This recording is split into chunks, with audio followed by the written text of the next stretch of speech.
terminology, particularly picked up and broadcast by the media, can exacerbate a problem. Abduction. Abduction is where a person is forcibly taken against their will, no demands made, but those who have taken that person intend to either perhaps cause harm or force that person into doing something for their benefit. The significant difference when such an event takes place, as in the disappearance of an individual, with the absence of any other facts, the media perhaps can be forgiven for saying aid worker kidnapped. But what that does is to raise expectation, particularly amongst the family and the agency involved, that there is a solution here which, cold-blooded though it may seem, is just a fact that there may not necessarily be a solution, because those who abduct perhaps from the outset never have any intention of allowing the individual or group of individuals to be returned. They're taking them for a specific purpose that suits them, not to make demands against the individual or against others on their behalf. Kidnap is the flip side of that particular description, in that kidnap is normally understood within developed countries, within law and order environments, of an individual or group who are taken specifically so that perhaps money or perhaps goods in kind can be coerced, forced from either that individual, from friends, from companies or relatives, where the threat or actual harm to those who are taken is the incentive for the others to be coerced to pay up. It's a particularly bad crime, and in many ways it can be said that it's worse than murder. We explain that a little, in that in some ways the person who has more facts than others at any one time, although within a very limited confine, is the hostage.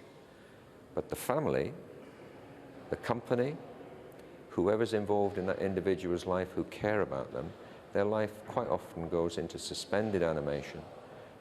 Their minds tend to run riot, and they just are left in a limbo as to what exactly is happening. And it can seriously affect the mental well-being of many, many people, in addition to those who are actually taken hostage. The process of a negotiation can be long and demanding.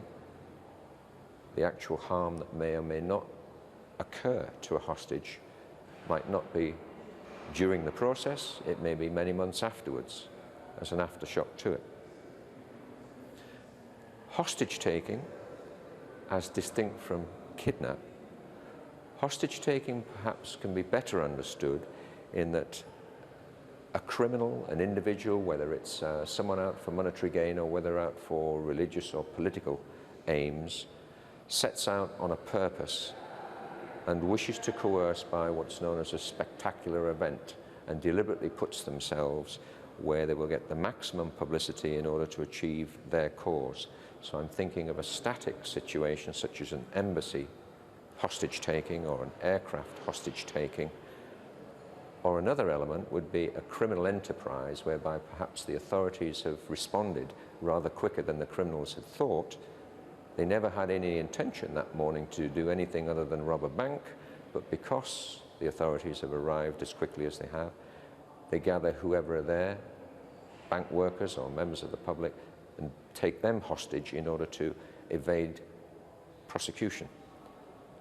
A static, overt activity, as opposed to what is often the situation with a kidnap, which is a fluid, covert activity. The latter tends to be of shorter duration than a kidnap. Although having said all that, there are many notable exceptions of protracted siege situations.